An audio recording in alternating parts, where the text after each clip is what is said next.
সমাগত পরম সত্য পরম পূজ্যপাদ শ্রী শ্রী গৌরঙ্গরায় বৈষ্ণববৃন্দ, আমার স্নেহময়ী ভক্তিমতী মাতৃমণ্ডলী, সকলের চরণ মণ্ডলী, এই অগ্নির ষষ্ঠ প্রদান রত্নটি গ্রহণ করুন। আপনারা সবাই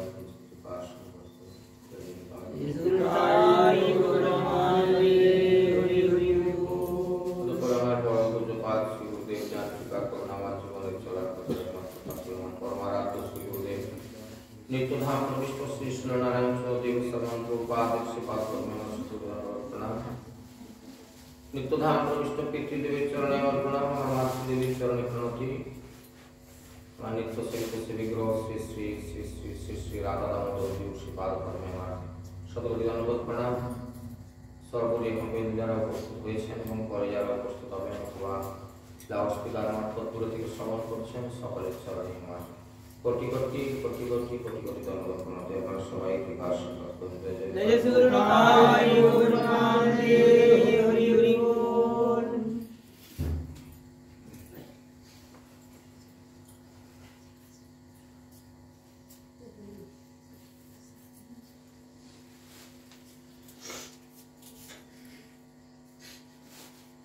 জয় জয় শ্রী চৈতন্য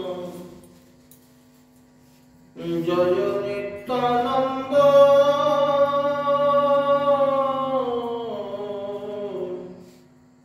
জয় দ্বৈত চন্দ্র জয়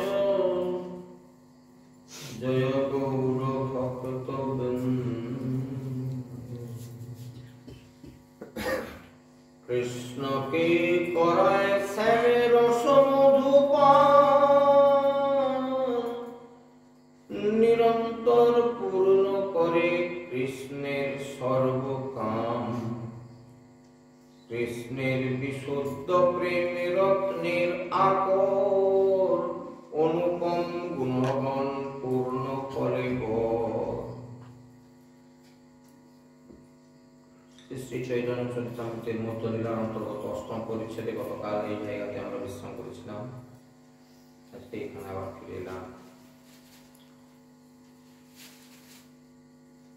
মহাপ্রভুর সঙ্গে রায় রামানন্দের কথোপকথন হচ্ছে গোদাবরীর তটে বসে সাধ্য সাধন তত্ত্ব সম্পর্কে। রামানন্দ উত্তর দিয়েছেন, কান্তা প্রেম সর্বশ্রেষ্ঠ সার। এখন এই কান্তা প্রেম অর্থাৎ স্বামী স্ত্রীর মধ্যে যে ভালোবাসা, পতি পরায়ণা সতী রমণী যেমন ভাবে তার স্বামীর সেবা করে, এটাকে কান্তা প্রেম আখ্যা দেওয়া হয়েছে। ভজনের মধ্যে শ্রেষ্ঠ ভজন, কৃষ্ণের সঙ্গে মধুর রসের এই ভজন মহাপ্রভু স্বীকার করেছেন। রামানন্দ খুব খুশি হলাম তোমার কথা শুনে। কিন্তু এই কান্তা প্রেমটি একরকম না, এর অনেক ক্লাসিফিকেশন আছে, যেটা নিয়ে রামানন্দের কাছে আবার মহাপ্রভু জানতে চাইলেন।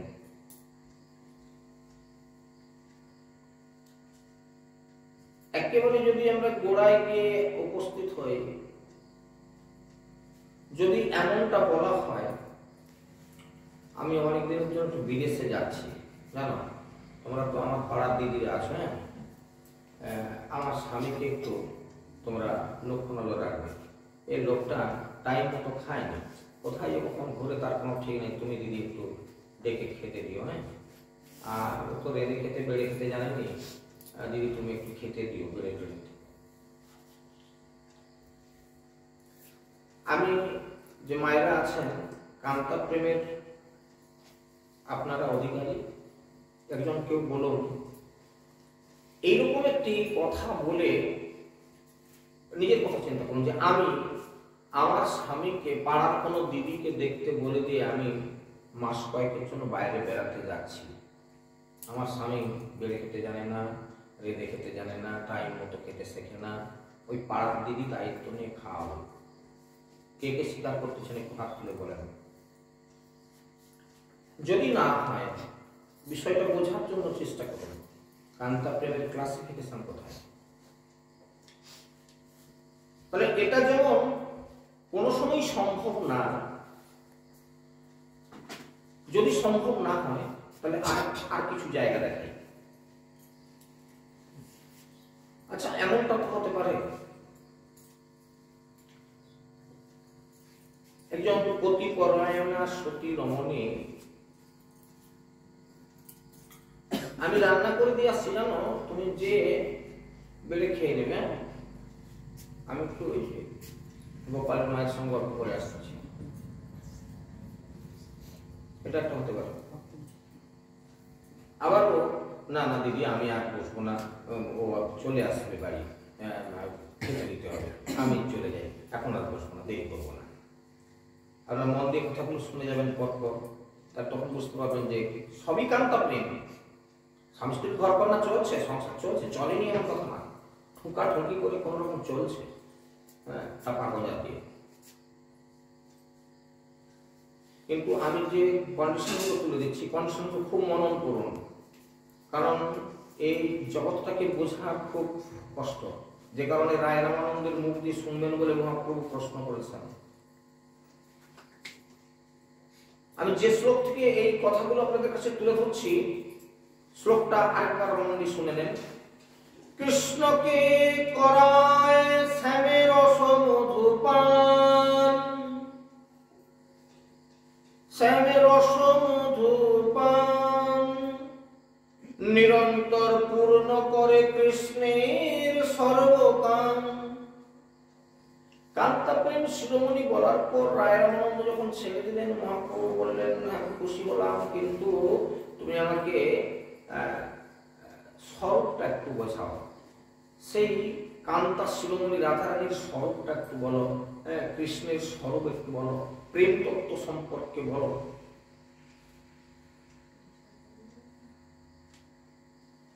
এটা বলতে গিয়ে এই বর্ণনা করছেন কিরকম না, কৃষ্ণকে করায় শ্যাম রস মধুপান।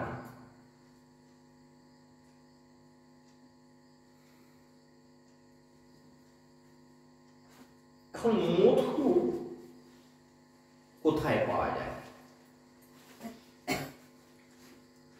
খুব মনন করুন, মধু কোথায় পাওয়া যায়? শ্যাম রস মধু যে পান করায়, মধু কোথায় পাওয়া যায়? মধুটা কি?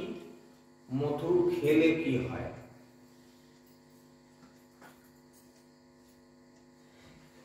মধু পাওয়া যায় মৌচাকে। এই মৌচাকে মধুটা কে নিয়ে আসে? মৌমাছি। মৌমাছি সে কোথা থেকে নিয়ে আসে না, ফুল যখন ফোটে, এই জায়গাটা খুব মন দিয়ে শুনবেন, ফুল যখন ফোটে তখন সেই ফুলের মধ্যে যে মধু আছে এর একটা সুগন্ধ বেরোয়, সুগন্ধ বেরোয়। আর সেই সুগন্ধে মধুকর আকৃষ্ট হয়ে ওই ফুলে গিয়ে বসে। মননটা ঠিক জায়গায় যাচ্ছে কিনা দেখুন। ফুল যখন ফোটে, কোন সময়টার কথা বলছি আপনারা খেয়াল করুন, ফুল যখন ফোটে, অন্য সময় মধু পাওয়া যাবে না। ফুলটা কুঁড়ি আছে, মৌমাছি গিয়ে মধু খুঁজে পাবে না। আবার ফুলটা অনেকদিন ধরে ফুটে আছে, ওতেও কিন্তু মধু নেই। ফলত একটা কথা প্রসঙ্গত এখন আপনাদের জানিয়ে দিই, যারা ভগবানের সেবা অর্চনা করেন, পুজো করেন, ফুল তুলবেন অতি প্রত্যুষে, যেটা নিয়ম। বিশেষ করতে বিশেষত যে সমস্ত ফুল রাত্রিতে ফোটে এবং পরে হয়তো দুপুরের দিকে বা বিকেলের দিকে বা পরের দিন রাত্রিতে আবার ঝরে যায়, এইরকম ফুল যেগুলি বিশেষত, এই ফুলগুলি খুব ভোরের দিকেই চয়ন করতে হয়। কি কারণবশত? ফুলের যদি মধু না থাকে, ওই ফুলটা ভগবানের সেবায় লাগে না। তাহলে ফুলের মধু থাকাকালীন ফুলটাকে তুলতে হয়। খুব ভালো করে জায়গাটা লক্ষ্য করুন। এই ফুলে তাহলে মধুকর যখন আসেনি, কোন মধুকর সেখান থেকে মধু তখনও সংগ্রহ করেনি, সেইটা গোবিন্দ সেবার জন্য উৎকৃষ্ট ফুল।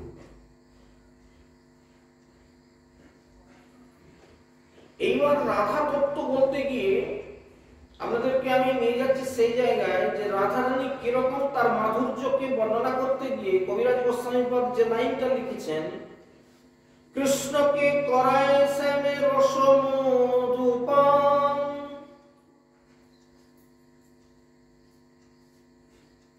নিরন্তর পূর্ণ করে কৃষ্ণের সর্বকাম, সমস্ত কামনা বাসনা পূর্ণ করে। এই সমস্ত পূর্ণ রূপে সমস্ত পূর্ণ বস্তু প্রদান করতে গেলে নিজেকে কিন্তু পূর্ণ থাকতে হয়। ইঙ্গিত দিচ্ছি, যদি বুঝতে না পারেন এরপরে একদম পরিষ্কার করে দেবো, একটু বুঝুন আগে। এইবার একটা উল্লেখ করি, কেউ কিছু মাইন্ড করবেন না। রাধা তত্ত্ব, কৃষ্ণ তত্ত্ব অপ্রাকৃত তরঙ্গ, কিন্তু প্রাকৃত জগতের দৃষ্টান্ত না দিলে আমরা প্রাকৃত জগতের মানুষ বুঝতে পারি না। দেখুন এবার, শৃঙ্গার রসে কান্তাকান্ত প্রেমে, আমাকে তাহলে কান্তা প্রেম বলতে গেলে তাকে আমাকে দেখাতে হচ্ছে যে একটি নায়ক একটি নায়িকা, এটা বলতেই হবে।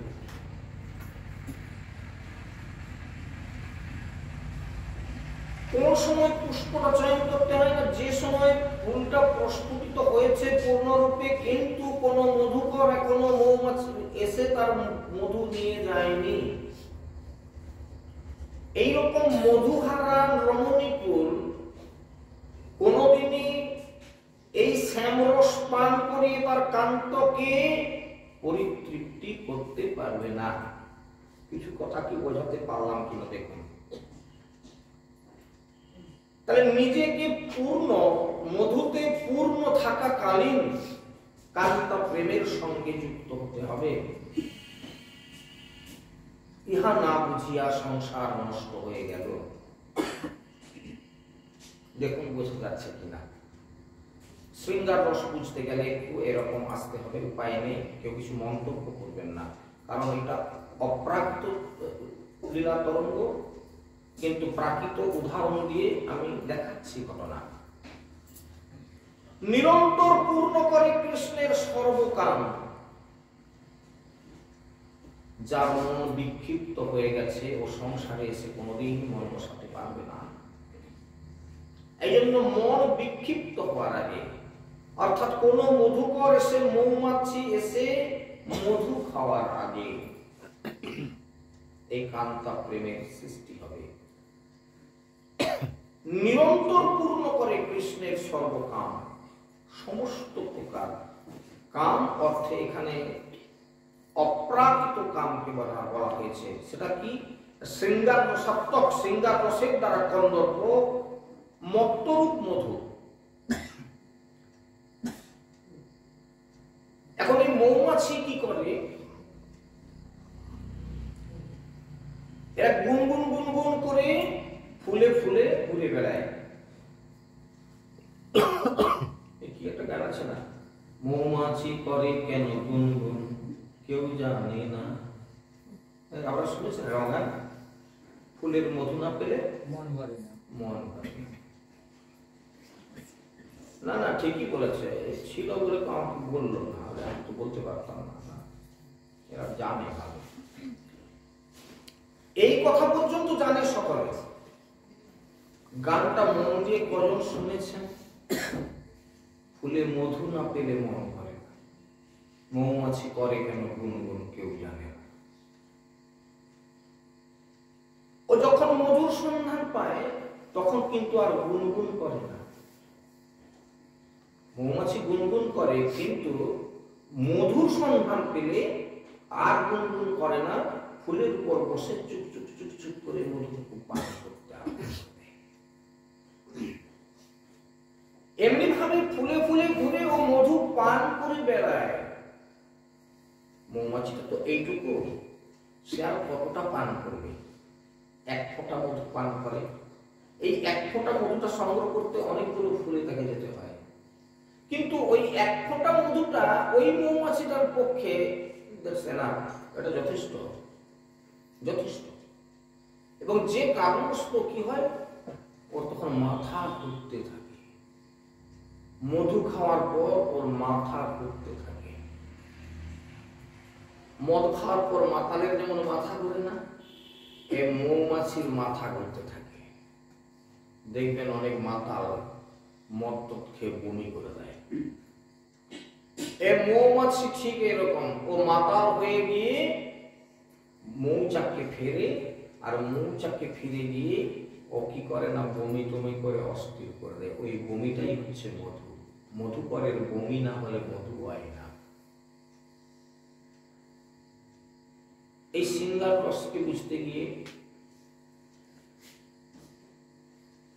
শ্যামবর্ণ এটি এবং বিষ্ণু দৈবত, এই জন্য শৃঙ্গার রসকে শ্যাম রস বলা হয়েছে। এটাকে শ্যাম রস বলা হয়েছে। শৃঙ্গার রসটাই হচ্ছে শ্যাম রস।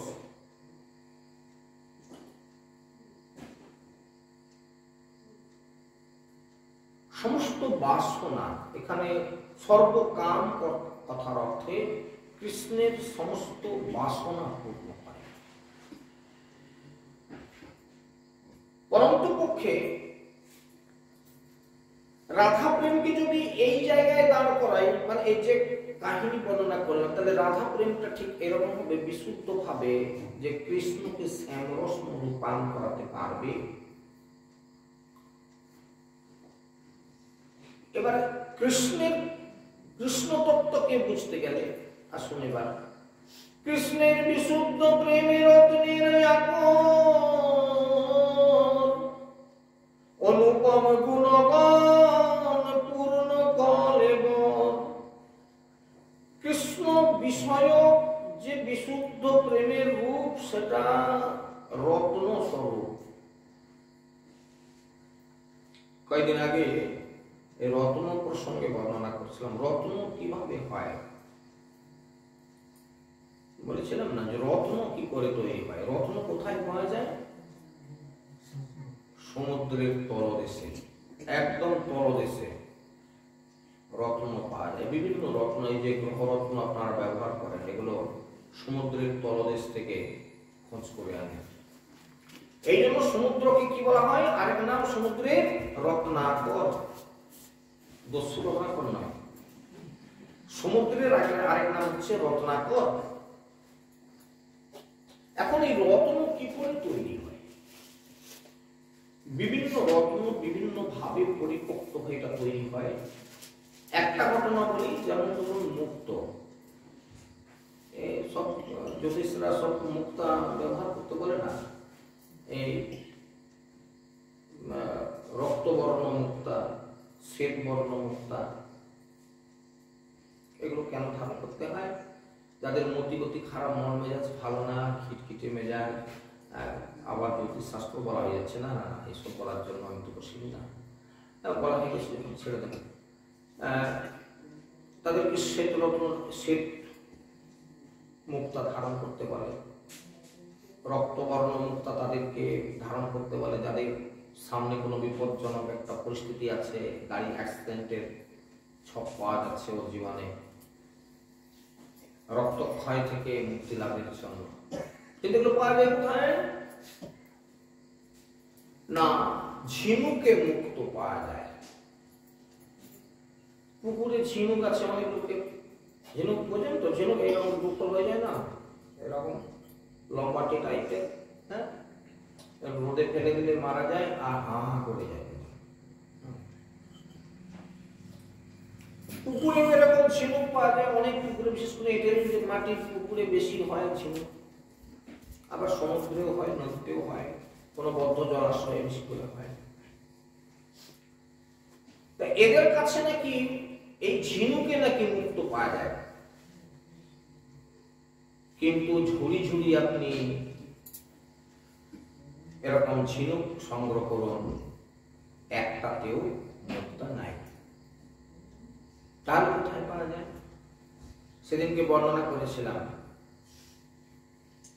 যেদিনকে আকাশে সাপি নক্ষত্র আসবে, নক্ষত্র পরিবর্তন হয় না, রেবতী আর এই রোহিণী এইসব নক্ষত্র হয় না, বিশাখা ইত্যাদি বিভিন্ন প্রকার যে নক্ষত্র আছে, নক্ষত্র চেঞ্জ হয়, প্রত্যেক দিন একটা করে নক্ষত্র করে। এরকম করতে করতে একটা নক্ষত্র নাম হচ্ছে সাপি নক্ষত্র। এই সাপি নক্ষত্র যেদিন আকাশে থাকবে, সেই দিন রাত্রিকালে যদি বৃষ্টিপাত হয়, ভাই একটু সাইডে বসো তো, তোমার মাথা উঁচু, তার উপরে আবার টুপি আছে তো, এই সাইড করে আসো, দেওয়ার এই সাইডে ব্যাস, লম্বা লম্বা লোক একটা থাকে। নিতাই গৌর প্রমানন্দে। সেই সাপি নক্ষত্র যেদিন আকাশে থাকবে, এই সময় ওই ঝিনুকগুলো জলের উপরে উঠবে। এরা জলে ভাসে, দেখবেন পুকুরে যাদের ঝিনুক আছে, একটা সময় দেখবেন ঝিনুক উপরে উঠে এরকম হাঁ করে, মানে ওই খোলটাকে আলগা করে দিয়ে ওরা ভাসতে থাকে। এখন এই কথাটা শুনতে শুনতে আপনাদের প্রশ্ন উঠবে না যে আকাশে সাপি নক্ষত্র আসলো কি না, ঝিনুক জানবে কি করে, আর ঝিনুক পুকুরের জলের উপরে উঠে আসবে বা সমুদ্রের জলের উপরে উঠে আসবে কি করে? এই জায়গায় যদি কারোর প্রশ্ন থাকে, খুব জটিল, কষ্ট হচ্ছে বোধ হয় আপনাদের বুঝতে, কিন্তু উপায় তো নেই, গ্রন্থে যে কথাগুলো আছে কথাগুলো সিদ্ধ করতে গেলে করতেই হবে। তাহলে প্রথম কথা হচ্ছে, এই কথাটা জানতে হবে যে আকাশে কোন দিন সাপি নক্ষত্র আসবে। তা আমরা জানতে পারি কি করে? পাঁজি দেখে। এখন পাঁজি সকলে দেখে বলতে পারবে কবে সাপি নক্ষত্র কোথায় লেখা আছে গো বাবাজি? এখন যদি 100টা লোক থাকে, তাকে জিজ্ঞাসা করে 5টা লোকও দেখাতে পারবে যে কোন জায়গায় নক্ষত্রের কোথায় লেখা থাকে।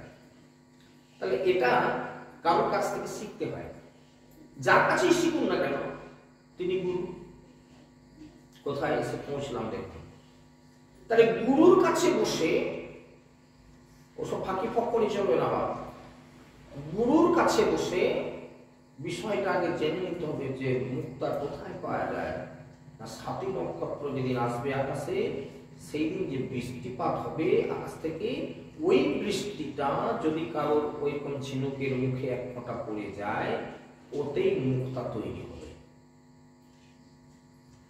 তাহলে গুরুর কাছে এটা জানার দরকার আছে। এটা জেনে এবার ওই সাপি নক্ষত্রে, যেহেতু আমি ঝিনুক, ঝিনুকের মূল্যটা বাড়বে মুক্ত তৈরি করতে পারলে। তাহলে আমি গুরুদেবের কাছ থেকে জেনে নেব যে আমি ঝিনুক হয়ে কি করে আমি মুক্ত তৈরি করব। গুরুদেব বললেন যে সাপি নক্ষত্র যেদিন আকাশে আসবে, সেদিন তুমি হাঁ করে বসে থাকবে জলের উপরে। ওই এক ফোঁটা বৃষ্টির জল মুখে যা পড়বে, মুখটাকে চাপবে আর সমুদ্রের তলায় চলে যাবে। যতক্ষণ না মুক্তা তৈরি হয়, ততক্ষণ আর জলের উপরে কোনোদিন পড়বে না।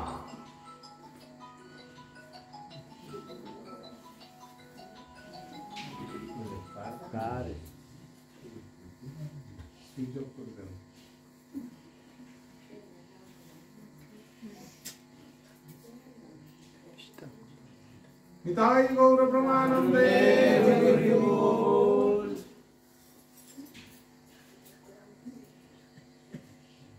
অর্থাৎ গুরুদেব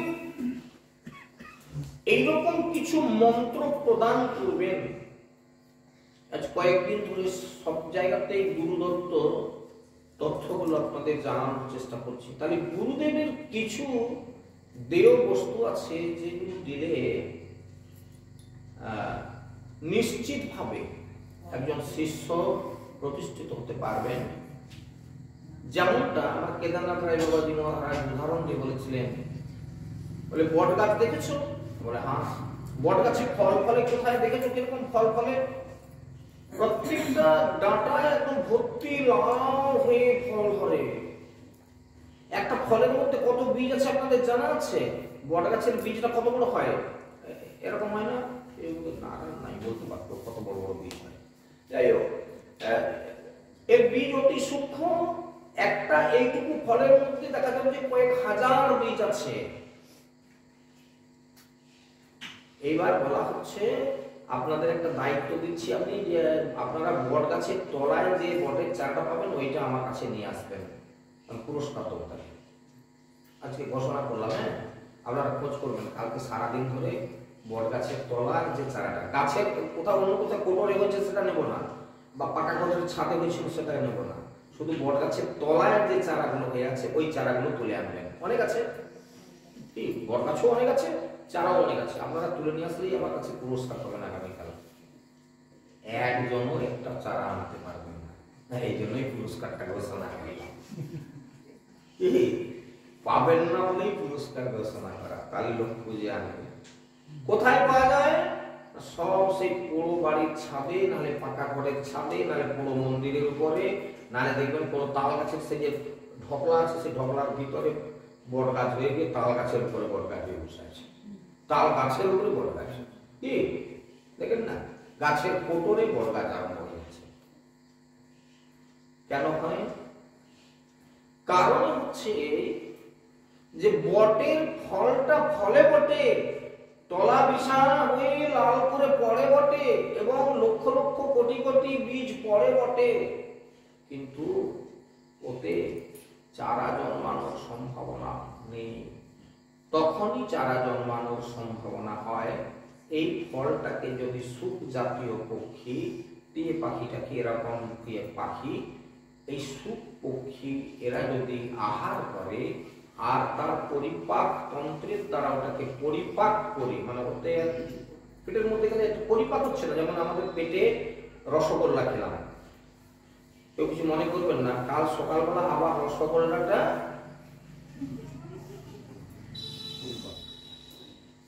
সে রসগোল্লা বলে ওরে বাস, তাই না? এখন রসগোল্লা রসগোল্লা, তাহলে আমাদের দ্বারা হবে না। কি আমার তাহলে খারাপ লোক, আমরা একটা রসগোল্লাকে খেয়ে দিয়ে কালকে তার কি অবস্থাটা করে বের করতেছি, তখন বিপদ রাখতে জায়গা নেই, এমন একটা অবস্থা।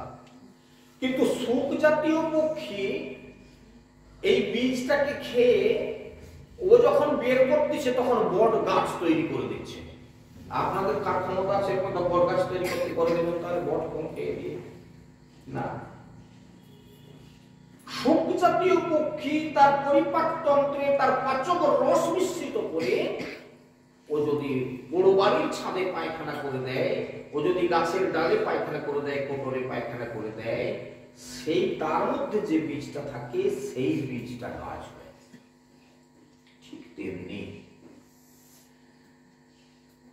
গুরুদত্ত তত্ত্বকে যারা উপলব্ধি করতে পারবেন আর গুরুদেবের বাক্যগুলোকে জীবনে স্বীকার করে নিয়ে ভজন জগতে প্রবেশ করে যাবেন, যতদিন না মুক্তা জন্মায় ততদিন আর বাইরে বেরোবে না।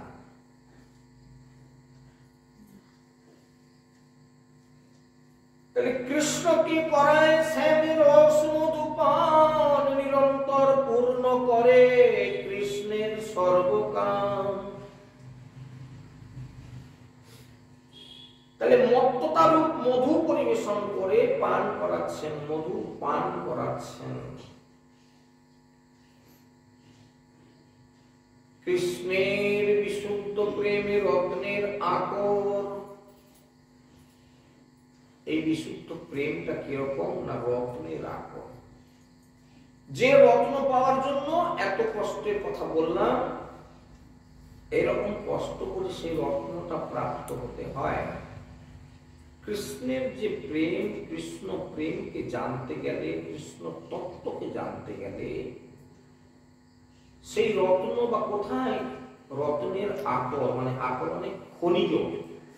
যেমন কোন জায়গায় সোনার খনি পাওয়া গেছে, স্বর্ণ খনি, যদি কেউ সন্ধান পায় এক কোটির দাম 1,20,000 না কথা চলছে, তাই না? আপনারা বলবেন সোনার খনি, রত্নের আকর, এক টুকরো যদি পাওয়া বর্ষার সোনা যদি পাওয়া যায়, ওই অনেক দাম।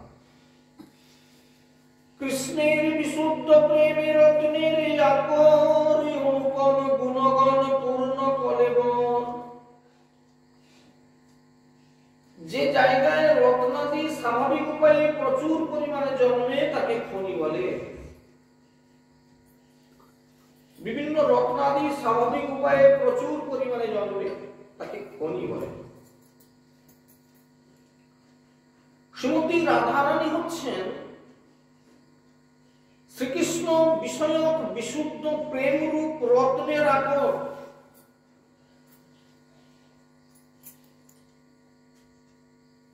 প্রেমরূপ রত্নের আকর রাধারানী, যে খনি থেকে প্রচুর রত্ন পাওয়া যাবে, প্রচুর।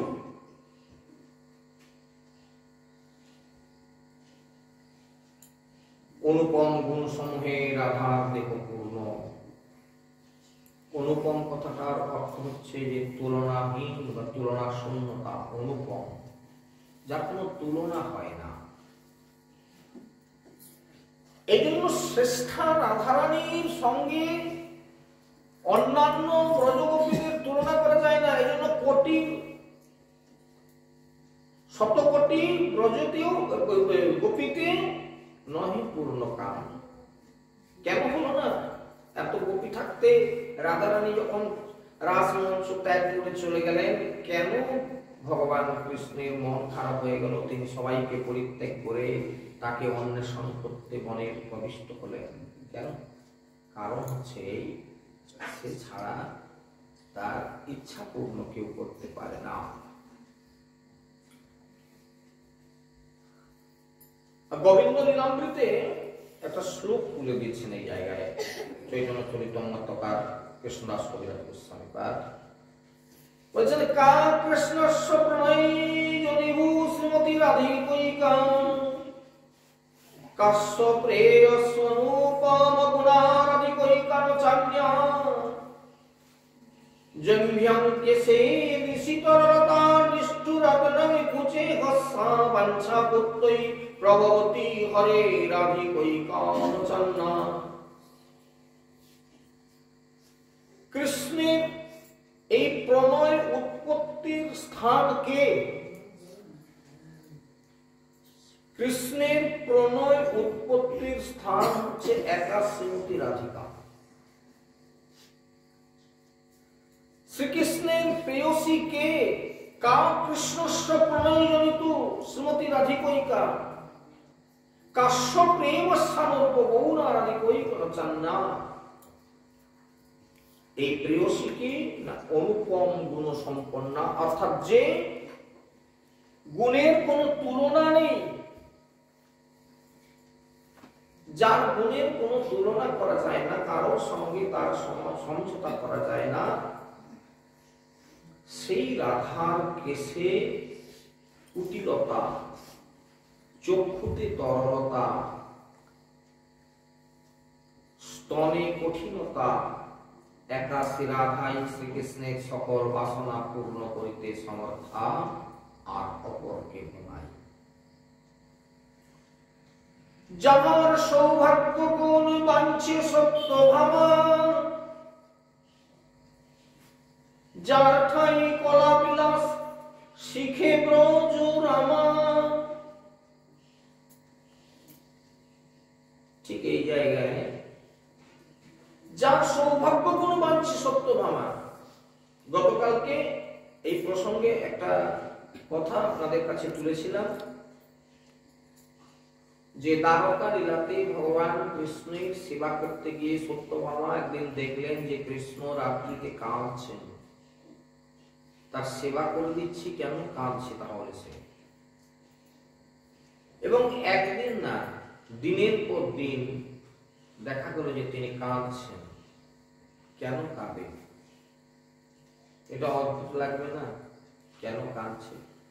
তা শুধু তাই না, এই দ্বারকা লীলাতে ভগবান শ্রীকৃষ্ণের 8 জন পাটরানী এবং 16,100 আরো বিভিন্ন মহলে পত্নীদেরকে নিয়ে তিনি দ্বারকাপুরীতে সংসার ধর্ম প্রতিপালন করলেন।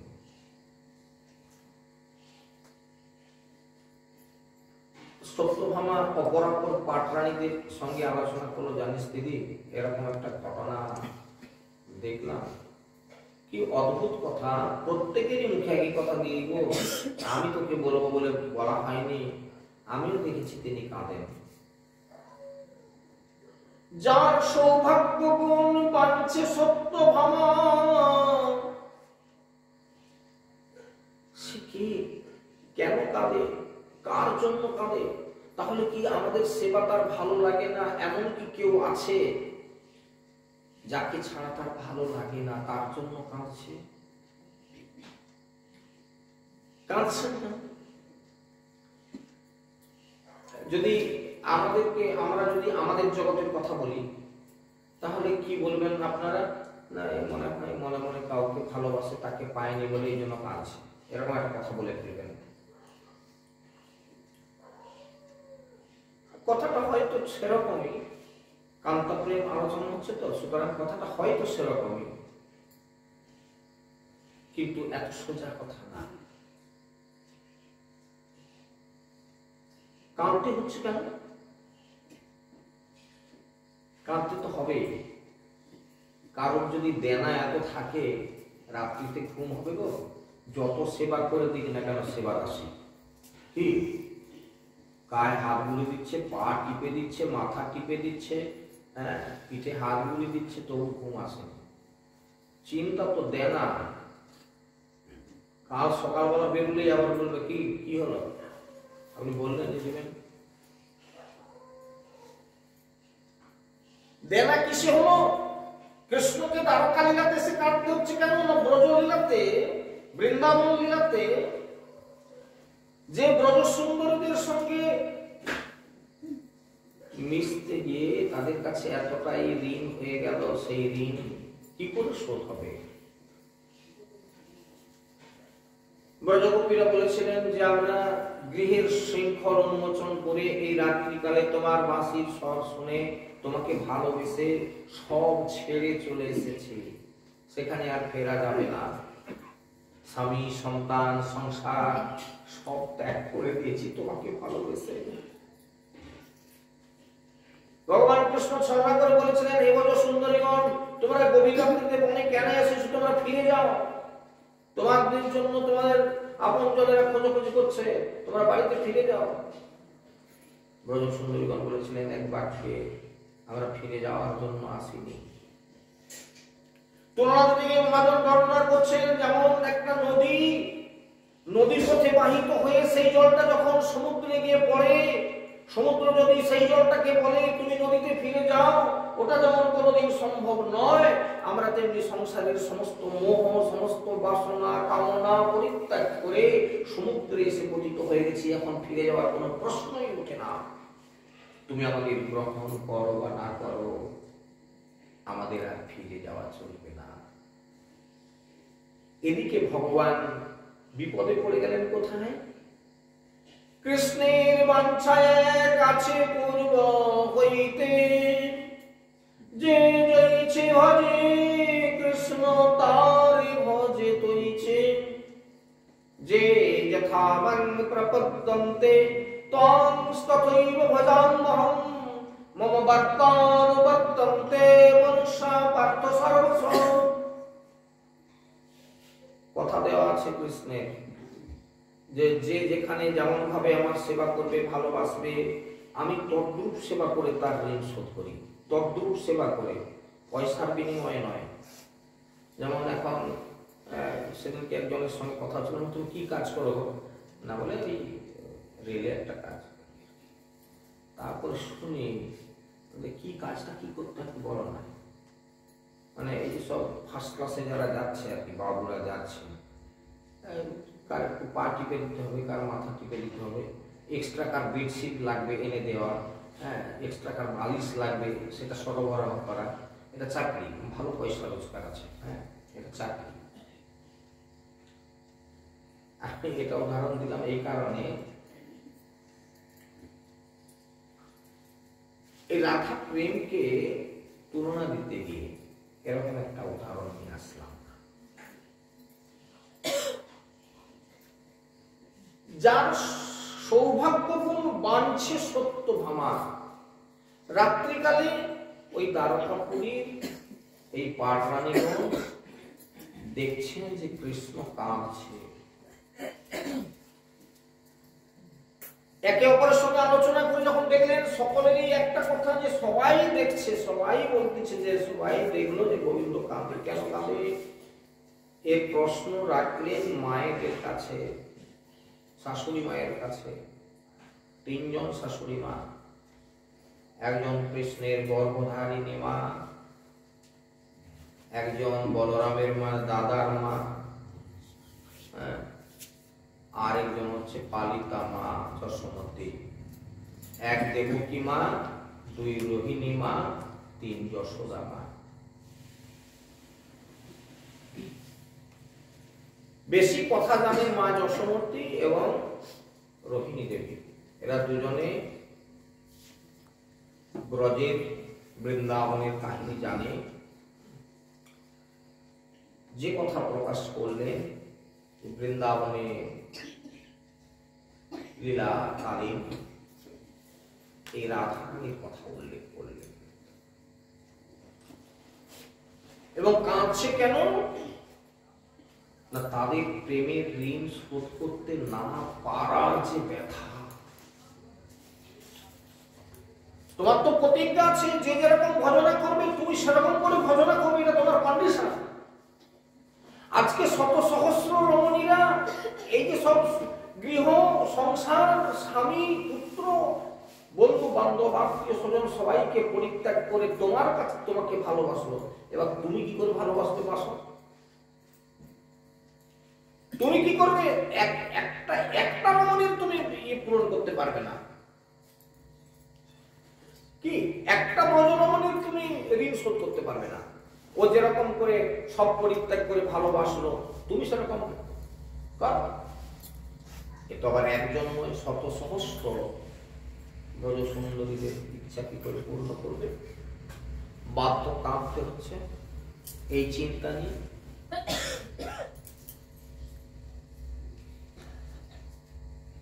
সত্যভামা শাশুড়ি মায়েদের কাছ থেকে এই কথা শুনে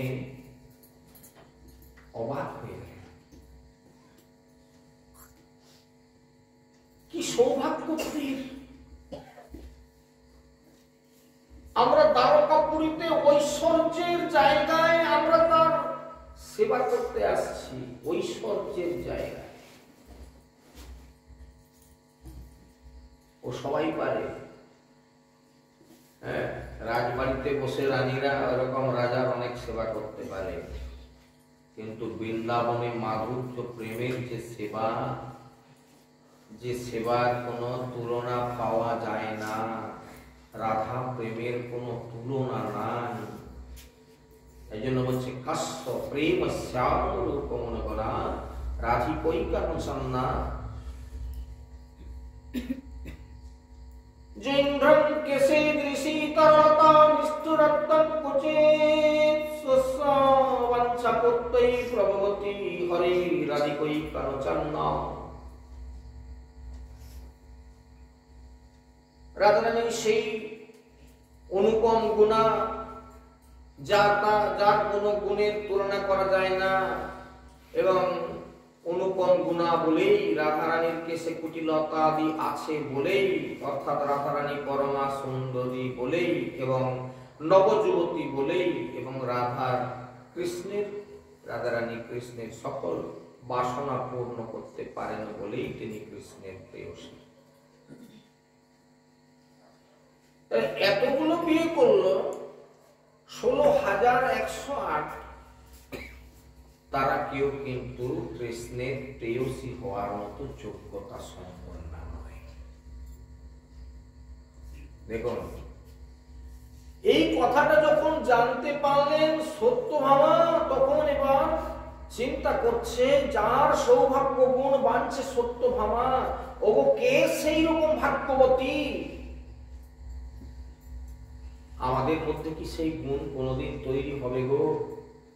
সত্যভামা কাঁদছে দ্বারকাপুরীতে, আমার কি সেরকম কোনোদিন সৌভাগ্য হবে যার ঠাই কলা বিলাস শিখে ব্রজরামা। গতকালকে বলেছিলাম 64 কলার কথা। এই 64 কলা কার কাছে শিখতেছে? যার কাছে শিখে ব্রজরামা। ভগবান কৃষ্ণ কার কাছ থেকে এই 64 কলা বিদ্যা শিক্ষা করলেন? সে মেন গুরুদেবের নাম কি তার? যার সৌন্দর্যাদি গুণ বাঞ্ছে লক্ষ্মী পার্বতী, যার পতিব্রতা ধর্ম বাঞ্ছে অরুন্ধতী।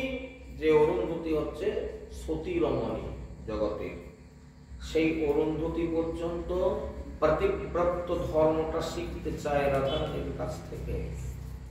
কি আছে রাধাতে?